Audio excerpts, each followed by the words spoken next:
Hi there. In this video, we're going to go ahead and look over Google Classroom from the point of view as a teacher. We will go over helpful information like the stream, classroom, where documents are, how to invite students, and all that other good stuff. So let me go ahead and share my screen real quick. So make sure you are logged into your desired account. You might not be able to see right now, but at the top right-hand corner, I am logged into my account. You'll see a square with dots, so you'll click on that. I have Google Classroom up here. You can move them around as much as you'd like. From what I remember, it's at the bottom over here, but mine's at the top. So go ahead and click on that after you've logged in. So from here, you'll be able to see your classrooms. At the top right-hand corner, you can see where it says join to create a class. Keep in mind the join class, you can add a class by the class code. So when you are in the classroom and somehow the link isn't working or you're having issues with the emails, they can add by a class code, which they can click right there and type in. Now, back to classrooms. So click on your desired classroom that you'd like to see. And from here, you'll be able to see its name, the class code, which you can display, or you can copy the invite link.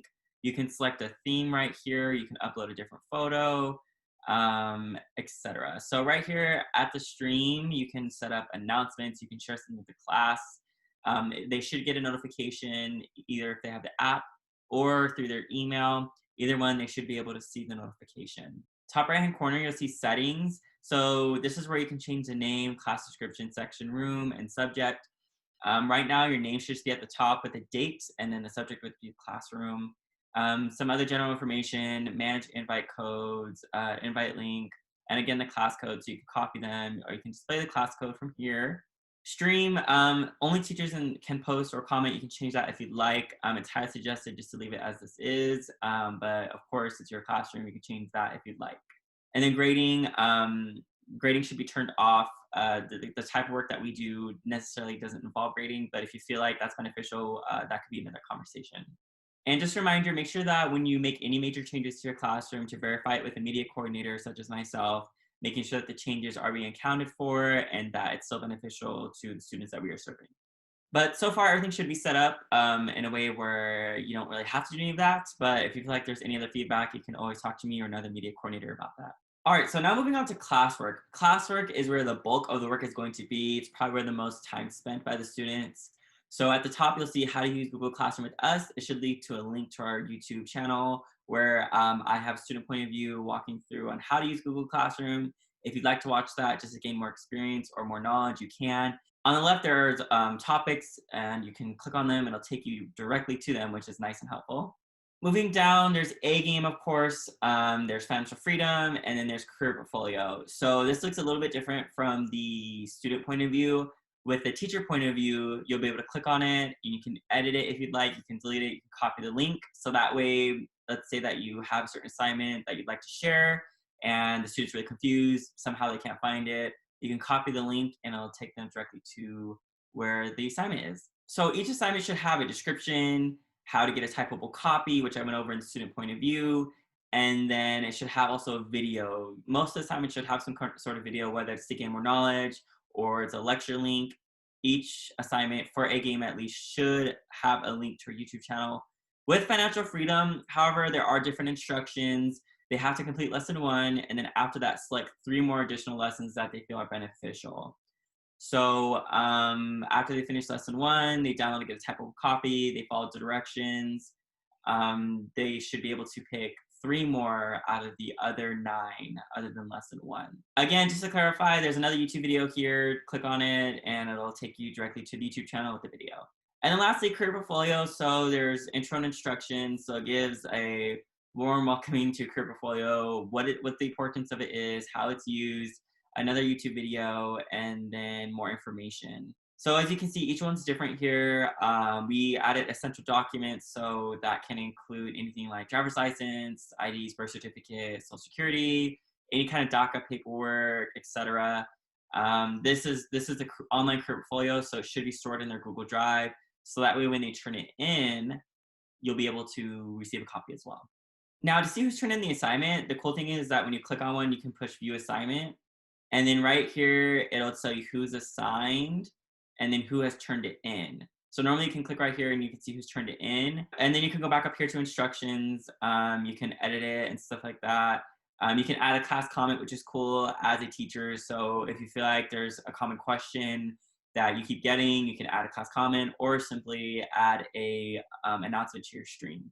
So going back to here, again, you can click on these and it'll take you directly to the same screen. But going back to classwork, that's pretty much just the beef of it, just making sure that keeping track of who's turned in what, who's assigned what, and then receiving a copy of that.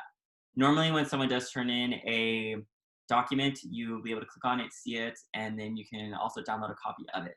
So going up to people, again, it'll list the teachers, and you can invite people to be teachers.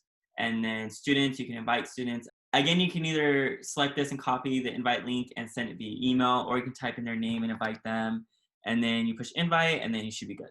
So yeah, over here, you can sort it by last name, first name, and then you can also remove students. You click on that, actions, you can email them, remove them, or mute them. So muting is just like anything they comment, anything that's public to the classroom is not seen.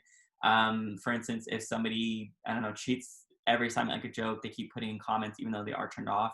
But if they keep making disruptions within the Google Classroom, you can mute them. And also remove, of course, self-explanatory, you can remove them from the classroom, and then email. All right, just to wrap it up, grades. So again, this is where you can also access all of the documents to see who's turned in what. It's much like an Excel sheet, so very handy, very helpful. You can always go through and see who's turned in what and what the class averages. Even though grading's turned off, you can still see all this nice, helpful information. So just to review, to wrap things up, the stream is like the feed. You can send announcements, you can create responses to students, etc. Classwork is a bulk of where the information is and the work. There's a link to how to use Student Classroom from a student point of view. And then again, you can view assignments, you can edit assignments, you can see who's turned in what, who's been assigned it.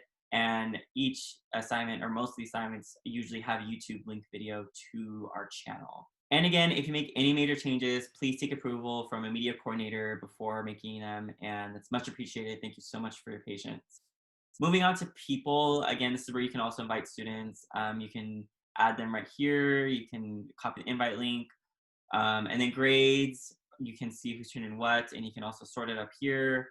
And then the settings, again, just class details, the class name, description, section, room, subject.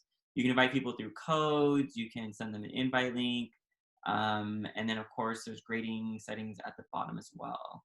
And again, just real quickly, they can join the classroom up here at the top right-hand corner, the plus symbol. They can copy and paste the class code or type it in. And then you should be good to go in case there's any issues at all with emails.